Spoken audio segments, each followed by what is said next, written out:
नाज़रीन, हैदराबाद में ईद उल अज़हा के मौके ते जानवरनि जी बाक़ियात खणण ऐं सफ़ाई सुथराई बाबति प्लान तैयार कयो वियो आहे। इन हवाले सां मेयर हैदराबाद काशिफ खान शोरे जी सदारत हेठि हिकु इजलास मुनक़िद कयो वियो आहे। रिपोर्ट कयो आहे नसीर चन्ना।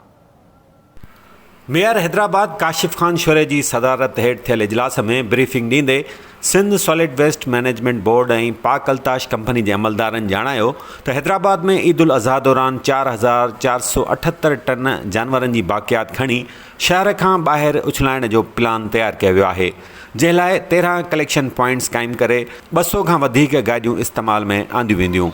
इजलास दौरान मेयर हैदराबाद SSWMB अमलदारनि खे चयो त ईद उल अज़हा जे मौक़े ते सफ़ाई सुथराई ऐं ओजरियूं खणण वारे अमल खे बहितर बणायो वञे त जीअं माण्हुनि खे ॾुखियायूं पेश न अचनि।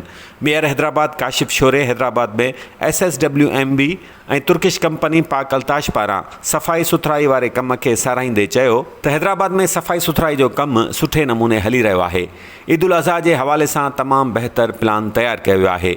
हुन चयो त समूरा चूंडियल नुमाइंदा बि SSWMB सां गॾु हूंदा। अॼु असांजी सॉलिड वेस्ट वारनि सां मीटिंग हुई ऐं उन गॾिजाणी में इहो ईद उल अज़हा जे हवाले सां सॼो प्लान तरतीब ॾिनो वियो आहे ऐं इंशाअल्लाह असीं अवाम जी ख़िदमत करणु आया आहियूं ऐं इंशाअल्लाह तव्हां ॾिसंदा त अवामी नुमाइंदा असीं अवाम जे दर ते वञी करे हुननि जी ख़िदमत कंदासीं ऐं इंशाअल्लाह का बि शिकायत ईद उल अज़हा जे हवाले सां ऐं हूअं ई सफ़ाई सुथराई जे हवाले सां कंहिं हवाले सां असीं कोशिशि कंदासीं त का बि शिकायत न अचे। ऐं हैदराबाद जे अवाम जे लाइ इहो मैसेज ॾींदो त हू असां सां गॾु ताविन कनि, ख़ासि तौर ते सफ़ाई सुथराई जे हवाले से ऐं क़ुर्बानीनि जो जेको किचिरो थिए थो उन जे हवाले सां त असीं उहो उन में असां ताविन कनि। जिते जिते असां डंपिंग पॉइंट असां सजेस्ट कयूं हैदराबाद में उते असांखे उहे जेके आलाइशूं आहिनि, ओजरियूं आहिनि, किचिरो वग़ैरह आहे, उन डंपिंग पॉइंट ताईं असांखे पंहिंजे घर जे अॻियां न छॾीनि जंहिंसां बीमारियूं फैलिजनि, जरासीम फैलिजनि। आज मेयर साहब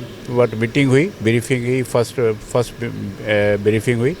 तो ईद उल अज़हा जे सिलसिले में जेके असां सॉलिड वेस्ट जे तरफ़ सां जेके इंतज़ामात कया आहिनि उनजी असां मेयर साहब खे ब्रीफ कयोसीं। इंशाल्लाह उनजो बहितर रिज़ल्ट ईंदो, अवामी नुमाइंदा असांजा साथ ॾींदा, पब्लिक असांजा साथ ॾींदी, इंशाल्लाह बहितर थींदो।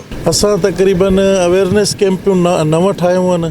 उन खां अलावा असां मुख़्तलिफ़ जायुनि ते नंढा GTS ठाहिया आहिनि जंहिंमें जेके बि आलाइश आहिनि कलेक्ट करे उहे उन जॻहनि ते रखंदासीं।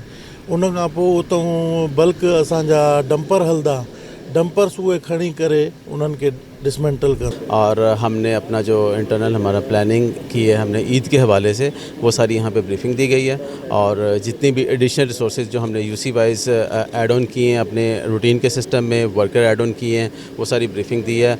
जो कलेक्शन पॉइंट हम यहाँ पे बनाने जा रहे हैं पूरे हैदराबाद में, कासमाबाद में और लतीफ़ाबाद में।